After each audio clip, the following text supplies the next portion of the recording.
Bueno, pues hoy vamos a platicar acerca, de hecho la prédica se llama Del Cordero del Pesaj al Cordero de Dios. Pesaj es el nombre hebreo que se utiliza para Pascua, ¿sí? Y vamos a participar en una historia que comenzó hace miles de años, ¿sí? Antes de que existieran las iglesias, antes de que hubiera denominaciones, inclusive la cruz. Todo el mundo recordamos lo que es la Santa Cena, ¿no? La noche previa a que Jesucristo fuera arrestado, Jesús celebró con sus discípulos lo que conocemos como la última cena en el llamado aposento alto. Pero esa historia no nació en Jerusalén, comenzó en Egipto muchos años antes. No empezó con vino, sino que empezó con sangre. Y antes de que existiera la cruz, el cordero ya había sido preparado por parte de Dios. De hecho, en Apocalipsis 13:8 declara: el cordero que fue inmolado desde el principio del mundo. De tal manera que podemos entender que lo que hizo Jesucristo en la cruz no fue una improvisación. Yo recuerdo que alguna vez me decían, bueno, ¿y por qué si Jesucristo era Dios? Pues lo mataron, porque era un plan, ¿sí? Fue el plan eterno que desde el principio de los tiempos Dios había establecido. Y el día de hoy vamos a platicar, vamos a entender, vamos a ver cuál es el origen de la Pascua, cómo la celebración de la Pascua está llena de simbolismos proféticos que se cumplen en Jesucristo. Vamos a entender cómo la celebra el pueblo judío el día de hoy y cómo todo esto, todos estos símbolos proféticos encuentran precisamente su cumplimiento en Jesucristo durante la Santa Cena. Vámonos primero a lo que viene siendo el origen, el Pesaj, ¿no? Todo comienza en Éxodo cuando Israel llevaba ya 430 años como esclavo en Egipto. Dios envía a Moisés, le dice que vaya con el faraón y que le diga que libere a su pueblo. No va a contar toda la historia, que es muy larga, pero faraón se niega y cada vez que se negaba se le advertía que iba a ser enviada una plaga. Son enviadas 9 plagas y las 9 veces faraón se rehúsa. De repente como que decía que sí, pero a la mera hora se arrepentía, ¿no? Entonces, como esas 9 plagas no bastaron, Dios anuncia la última. Todos los primogénitos iban a morir esa noche. O sea, el hijo mayor de cada casa iba a morir en esa noche. Pero dejó una instrucción. Les dijo que deberían sacrificar los judíos, su pueblo Israel, deberían de sacrificar un cordero y con su sangre iban a tomar unas ramitas de hisopo, iban a tomar la sangre y en los dinteles de la puerta, es decir, alrededor de la puerta, iban a marcar esas puertas donde ellos vivían con sangre. De tal manera que les dijo que esa noche el espíritu iba a pasar y donde viera la sangre iba a pasar de largo. Donde no, iba a entrar, iba a morir el primogénito. Dice inclusive en Éxodo 12:3, dice: la sangre servirá para señalar las casas donde ustedes se encuentren, pues al verlas pasaré de largo. Pesaj significa pasar de largo, brincar, no tomar en cuenta. Eso significa Pesaj. Así, cuando yo hiera de muerte a los egipcios, no los tocará a ustedes ninguna plaga destructora, ¿no? Y efectivamente, esa noche hubo una gran mortandad en Egipto, pero no así en el pueblo de Israel. ¿Qué salvó a Israel? Pues no fue su moralidad, no fue su religión, no fueron sus buenas obras, no fue su bondad, ¿sí? Fue la sangre. Donde había sangre, la sangre del cordero, el juicio no entraba. Y esa misma verdad sigue vigente el día de hoy. La salvación no depende de obras, no depende de religiones, sino de la fe en la sangre del Cordero de Dios. Ahora, cuando Dios, después de esto, instituye como fiesta, es la primera fiesta. Connie nos platicaba hace unos momentos que Dios es un Dios de fiestas. Dios instituyó 7 fiestas sagradas. La primera de ellas, 4 se conocen como las fiestas de la primavera, que ya tuvieron su cumplimiento profético en Jesús. Algún día platicaremos de eso. Y hay otras 3 que se conocen como las fiestas de otoño, que se van a cumplir proféticamente cuando Jesús regrese a la tierra. Pero bueno, cuando instituye la Pascua como una celebración como un recordatorio de lo que había sucedido en esa noche en específico. Y dejó instrucciones muy claras de cómo debía de celebrarse. Y conforme va avanzando, nos damos cuenta que eran tipos proféticos que se cumplirían en Jesús. En ese momento son instrucciones que uno las está leyendo y nos parecen muy extrañas, muy raras. Pero cuando lo analizamos a la luz de Jesús, nos damos cuenta que eran símbolos que se van cumpliendo precisamente a través de Jesús, y específicamente hoy que vamos a platicar acerca de la Pascua y la Santa Cena, ¿sí? Por ejemplo, decía, el día 9 de Nisan, los judíos tenían sus meses y el primer mes se llamaba Nisan. De hecho, según los rabinos judíos, el primero de Nisan fue el día en que se creó el mundo, ¿no? Bueno, de acuerdo a esto. Pero bueno, el día 9 de Nisan, lo que hacía es que se escogía un cordero, ¿sí? Tenía que ser un cordero sin mancha, ¿sí? Y cuando escogían ese cordero, o sea, estaban ahí donde llevaban todos los corderos, y el sumo sacerdote escogía un cordero, el que era sin mancha y todo. Y entonces, para subir ese cordero al templo, lo que hacía es que se abría el establo, ¿no? El corral, y entonces tanto el pueblo como los sacerdotes hacían una valla para que pasara el cordero hacia el templo. ¿Saben qué día era el 9 de Nisan? Lo que hoy conocemos como el Domingo de Ramos. Ese día en que entró triunfal Jesucristo hacia Israel, fue hacia el templo, fue cuando echó con un azote echó a los que estaban vendiendo y haciendo negocio con esto, pero fue el 9 de Nisan, precisamente. El cordero tuvo un vallado. Y mira, mientras él entraba, la gente gritaba, ¿no? Bendito el que viene en el nombre del Señor, Hosana. Y hasta los mismos fariseos que entendían, los sacerdotes que entendían lo que estaba pasando, le decían, maestro, calla a tus discípulos. Le decía, mira, te aseguro que si los callo, las mismas piedras cantarían, las mismas piedras lo declararían, ¿no? Ahora, entre el 9 y el 13, lo que hacía es que se seguía examinando al cordero. Diferentes sacerdotes y veían que siguiera sin mancha, que siguiera en perfecto, que fuera perfecto, ¿no? Lo revisaban durante esos días por si algo se había pasado. Pues lo mismo pasó con Jesucristo. Durante esos días había dos grandes grupos. El Sanedrín era el órgano rector, vamos a decir como si fuera la Cámara de Diputados o de Senadores, ¿no? Y había dos grandes grupos que eran los fariseos y los saduceos, ¿no? Eran contrarios entre sí, pero creían en lo mismo, pero tenían ciertas diferencias, ¿no? Ahora, los fariseos empiezan ellos a probar a Jesucristo, ¿no? Le hacen una pregunta, le dicen, a ver, ¿debemos de darle tributo al César? ¿No? Y dicen que era una trampa porque si decía que sí, se echaba al pueblo en contra, porque pues eran oprimidos por Roma. Pero si decía que no, pues se echaba en contra al gobierno, porque entonces lo podían acusar de sedición y de estar actuando entonces, ¿no? Entonces Jesucristo da una respuesta muy inteligente y dice, a ver, enséñenme una moneda. Le enseñan la moneda y le dice, ¿de quién es ese rostro? Del César. Pues denle al César lo que es del César y a Dios lo que es de Dios. Y dice que la gente se quedó asombrada, ¿no? Los fariseos, y ya no siguieron molestando. Después los saduceos hacen lo mismo, ¿no? Llegan y le preguntan, le dicen, a ver, Señor, ellos no creían en la resurrección, los saduceos, era una de las diferencias con los fariseos.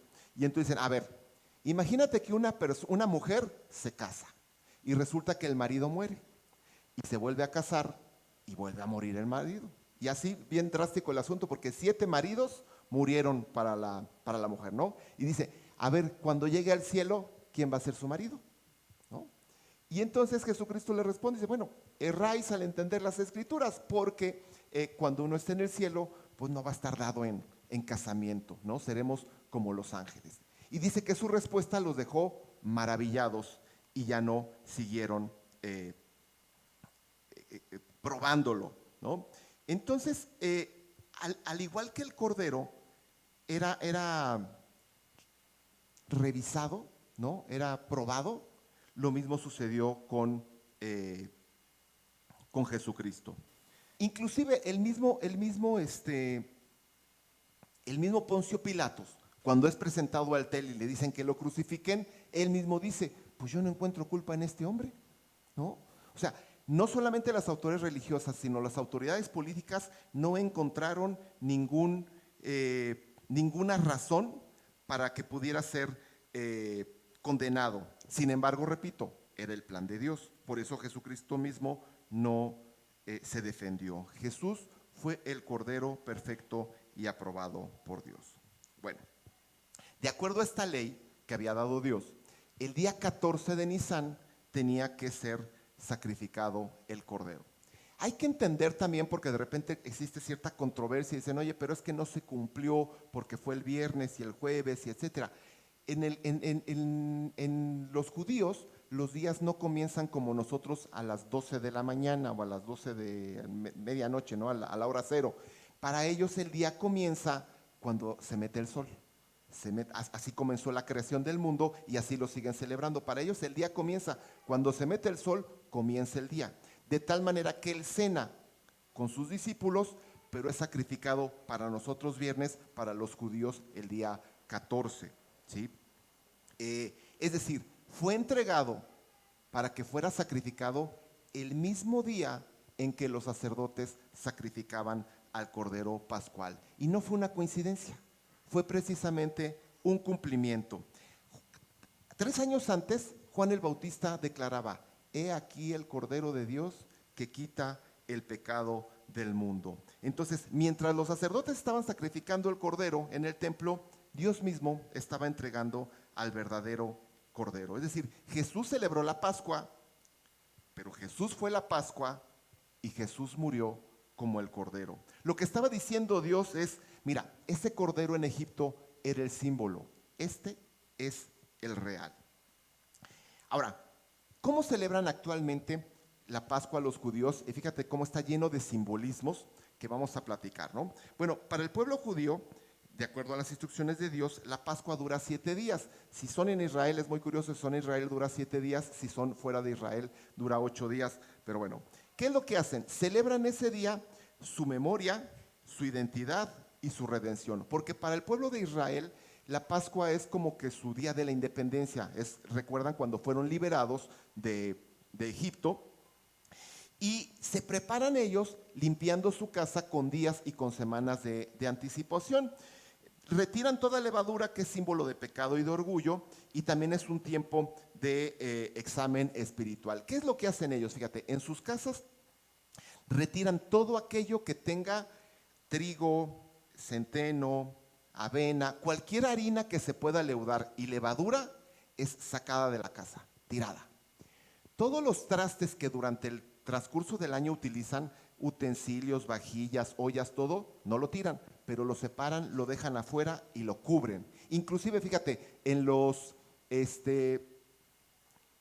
las pizzerías en Israel es semana de vacaciones, porque la pizza, la masa se leuda, ¿no? Ese día, ya saben, que no van a trabajar porque más nadie les va a comprar nada y cierran las pizzerías, ¿no?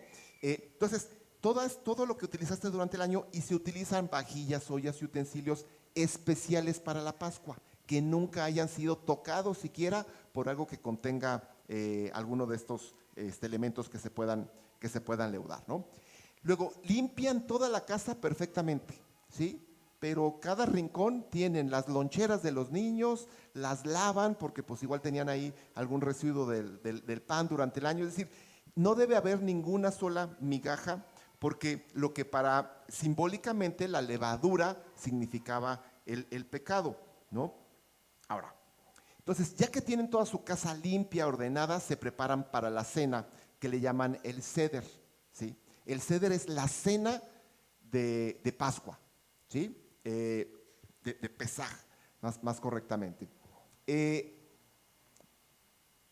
Seder significa orden, porque son 15 pasos que ustedes saben que los judíos son muy rigurosos en cuanto a sus rituales, ¿no? Entonces son 15 pasos y por eso se llama Seder, porque Seder significa orden, ¿no? Se tiene que hacer en orden.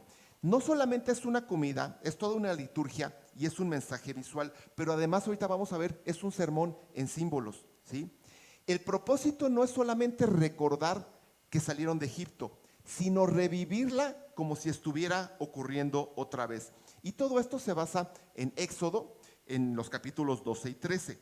Cada elemento que tienen tiene un significado especial. Nada es casual, todo es enseñanza. Y cuando entendemos este significado, descubrimos que toda la cena apunta proféticamente a Cristo.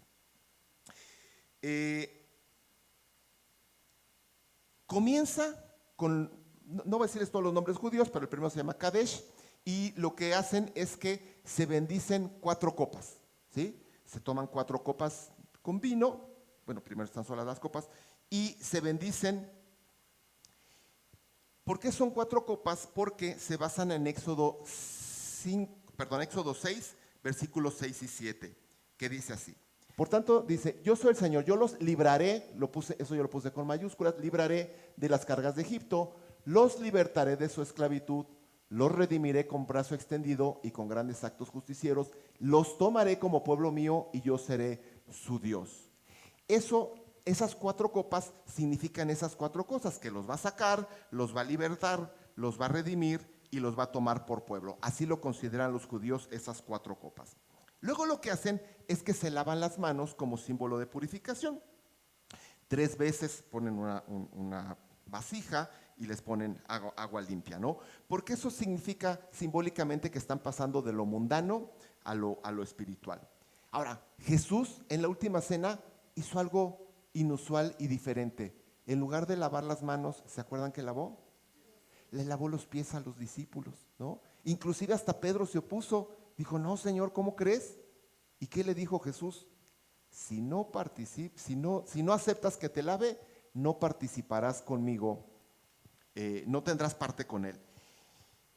Jesús no solamente vino a purificar rituales, vino a limpiar vidas. Y si no dejas que él te limpie, igual te va a decir que Pedro, no vas a tener parte conmigo. Entonces, flojitos y cooperando. Lo siguiente que hace son las hierbas amargas, ¿no? Lo que hacen es que tienen un plato que tienen varios elementos y unos de ellos son hierbas amargas, que en realidad es perejil o pedacitos de un apio picante, ¿no?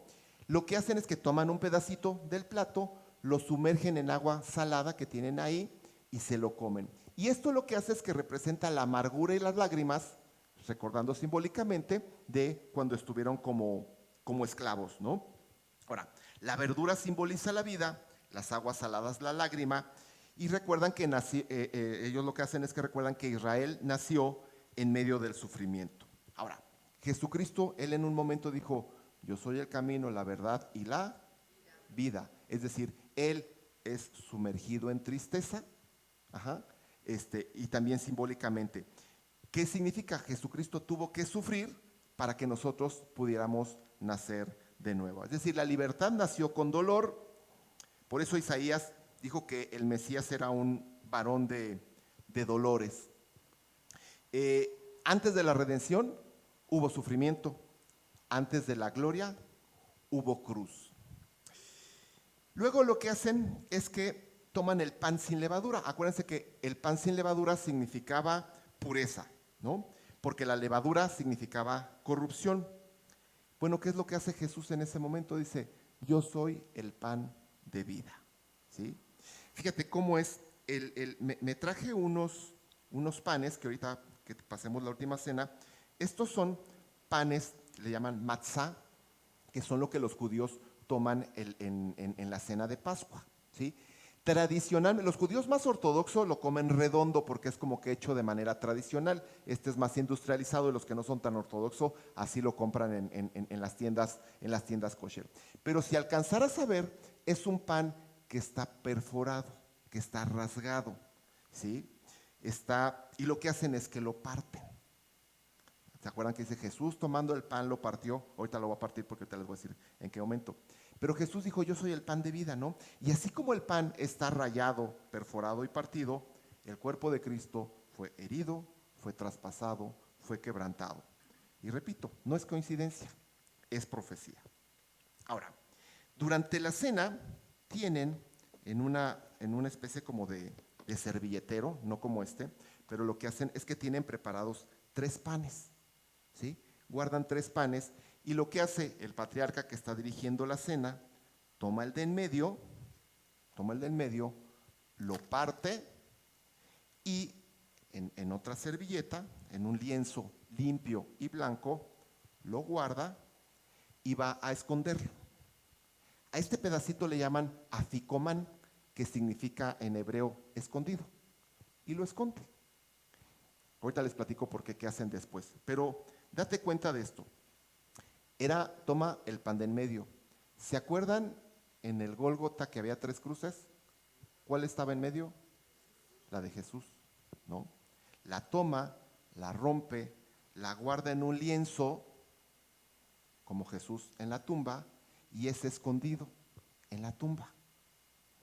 Ahorita les digo qué pasa después. O sea, realmente es una figura acerca de Jesucristo. Después de que esconden esto, comienza supuestamente la parte más importante, ¿no? Que le llaman el Magid, o es el relato. El niño más chiquito en edad de hablar pregunta, hasta le dicen, haz la pregunta, ¿no? Y el niño pregunta, ¿por qué esta noche es diferente a todas las demás? Y entonces toma la palabra el patriarca y comienza diciendo toda la historia de cómo es liberado el pueblo. Actualmente lo que hacen es que todos participan en esto, para que no sea tan monótono, todos van participando y hacen que los niños participen y todo, ¿no? Después lo que hacen, ya que terminaron de contar la historia, ¿sí? Toman la segunda copa. Primero bebieron cuando brindaron, cuando bendijeron las cuatro copas, toman la primera y ahora toman la segunda copa, que se conoce como la copa del juicio, ¿sí? Pero antes de tomarla, lo que hacen es que meten el dedo y derraman una gota cada vez, 10 gotas, recordando y van nombrando cada una de las 10 plagas que pasaron durante el Éxodo, ¿sí? Y dicen, nuestra alegría no es completa porque la liberación vino con juicio. Jesús, cuando iba a tomar esta copa, dijo, Señor, si es posible, aparta de mí esta copa, porque esa copa era el juicio, ¿sí? Jesús la bebió para que tú y yo no tuviéramos que beberla. Y esas gotas derramadas, ¿sí?, anunciaban la sangre derramada de Jesús. Y efectivamente esa copa pues no estaba llena de alegría, porque la liberación vino con juicio y vino con sufrimiento. En el Seder se reduce esa copa supuestamente para recortar el sufrimiento, ¿sí? En la cruz la sangre se derrama para quitarla por completo. Nuevamente se vierte agua 3 veces en las manos antes de comer, porque ya sigue la cena, y se dice la siguiente oración: bendito eres tú, Señor, nuestro Dios, Rey del universo, que nos santificaste con tus mandamientos y nos ordenaste el lavado de las manos, ¿no? Y ahora sí, entonces el patriarca, el líder del Seder, sostiene el matzot, el pan, ¿sí?, de los otros, y recita la bendición. Bendito eres tú, Señor, nuestro Dios, Rey del universo, que sacas pan de la tierra, que nos santificaste con tus mandamientos y nos ordenaste comer matzá. Aquí Jesucristo fue cuando reinterpretó la Pascua. Él tomó el pan y les dijo, Lucas 22, 19 y 20, dice, también Jesús tomó pan y después de dar gracias, lo partió, se lo dio a ellos y dijo, este es mi cuerpo entregado por ustedes. Hagan esto en memoria de mí. El pan era sin levadura, Jesucristo era sin pecado. Él se entregó por nosotros. El pan parecía que estaba traspasado, al igual que el cuerpo de Jesús fue traspasado por clavos, por espinas y por lanza. Estaba hablando acerca del mismo y se lo estaba dejando muy claro, ¿sí? Este es mi cuerpo entregado por ustedes. Hagan esto en memoria de mí. Y Jesús mismo había dicho, Juan 6:51, yo soy el pan vivo que descendió del cielo. Si alguno come de este pan, vivirá para siempre. El pan que yo daré por la vida del mundo es mi carne. Él estaba anunciando precisamente durante la Pascua que Él era ese pan, que todo aquello era profético y que se estaba cumpliendo en Él. Ahí lo reafirmó. Después vuelven a comer hierbas amargas, recordando la esclavitud, el sufrimiento y la opresión, que precisamente fue lo que vino después para Jesús, todo el sufrimiento en la cruz. La Biblia nos dice que fue varón de dolores, experimentado en quebranto. Ahí en Isaías 53:5, si me ayudan a poner el versículo, fíjate, Isaías fue muchísimos años antes de Jesús, y ahí dice, pero él, Jesús, fue herido por nuestras transgresiones, molido por nuestros pecados. El castigo que nos trajo paz fue sobre él, y por sus heridas nosotros fuimos sanados, ¿no? Después, el siguiente paso que hacen en la Pascua judía es que toman 2 pedazos de matzá y en medio le ponen también hierbas amargas, pero le ponen una mezcla que se llama jaroset. Jaroset lo hacen con nueces picadas, un poco de manzana y con vino, que supuestamente representaba la mezcla que hacían para hacer los ladrillos cuando eran esclavos. Esta mezcla es dulcecita, ¿no?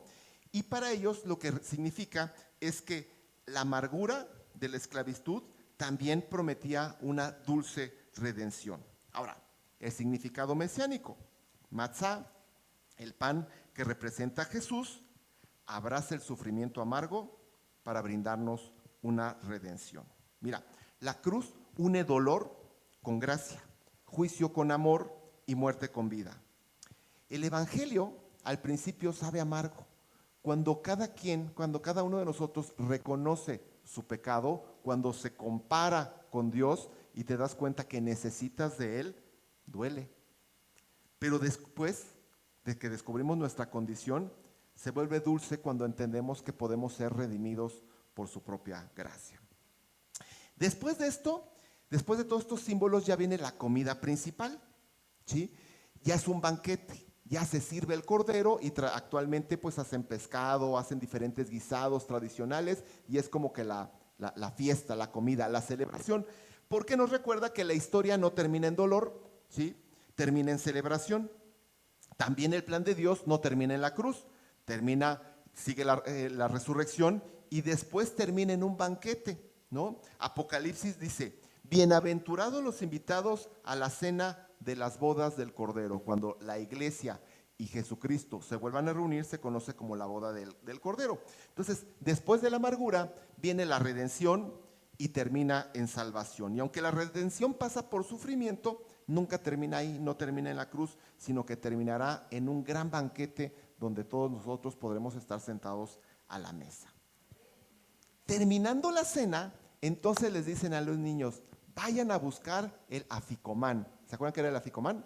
El pedacito que estaba escondido en esto. Y los niños empiezan a buscar por toda la casa, ¿no? Buscan la casa. Y el que lo encuentra, regresa con el patriarca y le dice, yo lo encontré.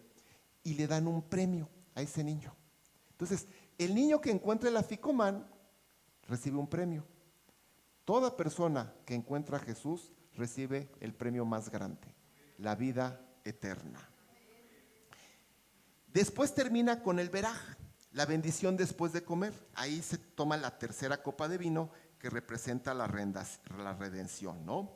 Fue cuando nos dicen en Lucas 22:20, si no me equivoco, dice, asimismo, después de haber cenado, siguiendo esta tradición, dice, tomó también la copa y dijo, este es el nuevo pacto en mi sangre que por ustedes se derrama. ¿Sí? En otras palabras está diciendo, ya no miren el Éxodo, miren en mí, es un nuevo pacto, ¿sí? Todo eso apuntaba para mí, es decir, Jesús no estaba aboliendo la Pascua, la estaba cumpliendo, ¿sí? Está declarando, yo soy la redención que esta copa significa. Durante siglos los judíos tomaron esta copa recordando que Dios los redime, pero Jesús revela que la redención no es un evento, es una persona, está diciendo, yo soy. Después se sirve la cuarta copa, pero esa cuarta copa no se bebe. Y lo que hacen es que se cantan salmos, se cantan los salmos del 113 al 118, ¿sí? Jesús mismo cantó esos salmos en Mateo 26:30, nos dice, después de cantar los salmos, salieron al monte de los olivos. ¿Sí? Jesús iba cumpliendo todo esto que nos habla la Pascua, ¿no? Estos salmos lo que hablan es acerca de liberación, de salvación, de misericordia y de victoria. Ahora, cuando terminan de cantar, devuelven la copa a la jarra, no la toman.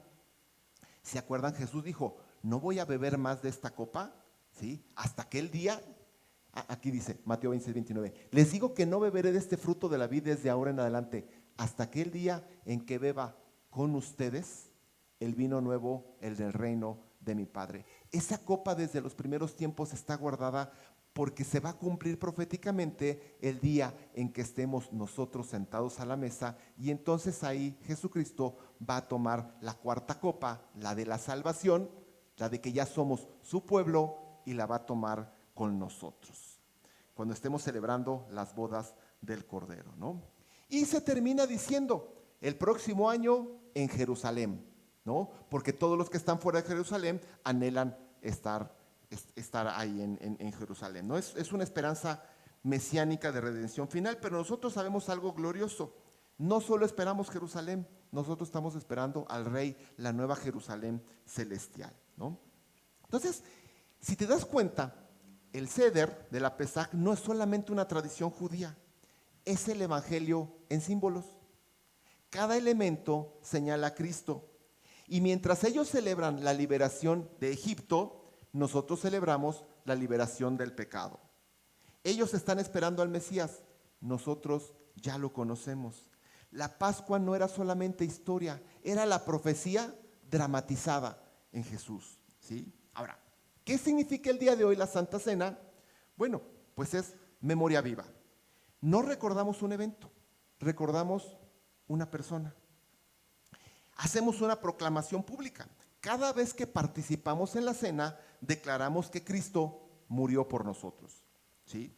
Después, lo que nos piden es que hagamos un examen del corazón. No es un examen para que busques perfección, sino para que busques sinceridad. ¿Por qué? Porque cuando te sientas a la mesa de la comunión, tienes que estar en comunión, no puedes estar en conflicto ni vivir en división. Entonces, la mesa debe de ser un lugar de reconciliación, ¿sí? Bueno, pues aquella noche en Egipto el juicio pasó casa por casa. No le preguntó a nadie si era bueno, si era religioso, solamente buscó una cosa, que estuviera cubierto por la sangre. Y hoy Dios sigue haciendo lo mismo. No ve tu pasado, no ve tus errores, solamente ve si estás cubierto por la sangre de Cristo. Si nunca le has entregado tu vida a Cristo, hoy puedes hacerlo. Hebreos nos dice que sin derramamiento de sangre no hay remisión, no hay perdón de pecados. Jesús ya derramó la suya, solo falta que tú la recibas. Así que quiero pedirte que me ayudes a cerrar tus ojos y que digas esta oración conmigo. Señor Jesús, dilo con voz audible, Señor Jesús, reconozco que necesito tu perdón. Creo que moriste por mí y que resucitaste. Hoy te entrego mi vida. Límpiame con tu sangre. Sé mi Salvador y mi Señor. Amén. Amén. Con esto estamos cubiertos con la sangre del Cordero, y cuando llegue la muerte eterna vamos a poder tener acceso directamente a la presencia y al banquete con nuestro Señor, porque Él pagó en la cruz lo que tú y yo merecíamos por nuestro pecado. Maravilloso, mi Señor. Ahora vamos a participar no solamente del símbolo, sino también del cumplimiento. Si me ayudan a repartirlo, vamos a repartir pedacitos de estos matzá y también un poquito de vino. Gracias, sí. Me da mucho gusto ver caras conocidas, pero también me da mucho gusto ver caras que no conozco, porque sé que pronto tendré nuevos amigos con ustedes. Pues este pan, como vimos, representa a Jesucristo, ¿sí? Él fue herido para que pueda ser tu sanado, y fue entregado para que pudiéramos ser salvo. Entonces vamos a decirle: Señor, gracias porque entregaste tu cuerpo por nosotros. Puedes tomar el pan.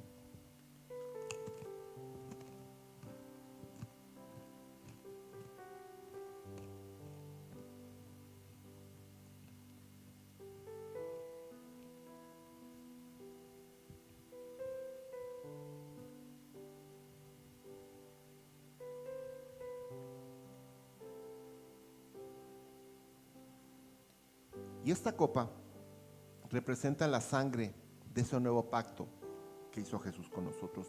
Ya no es sangre de animal, sino la sangre del Cordero, del Hijo de Dios.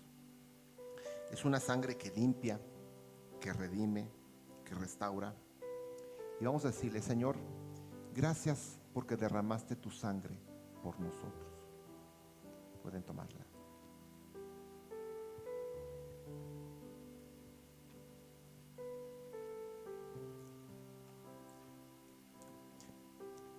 Y nuevamente te voy a pedir que repitas conmigo: Cristo es mi Cordero, su sangre me cubre, su sacrificio me salvó. Soy libre, soy redimido, soy hijo de Dios. Vamos a darle un aplauso a nuestro Señor por lo precioso que hizo en la cruz.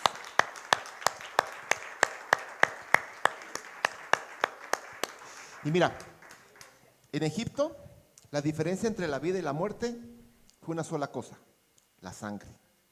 Hoy la diferencia entre condenación y salvación sigue siendo la misma. El Pesaj o la Pascua fue la sombra. Cristo es la realidad. Y la Santa Cena es un recordatorio eterno de que la sangre todavía salva. Amén, amén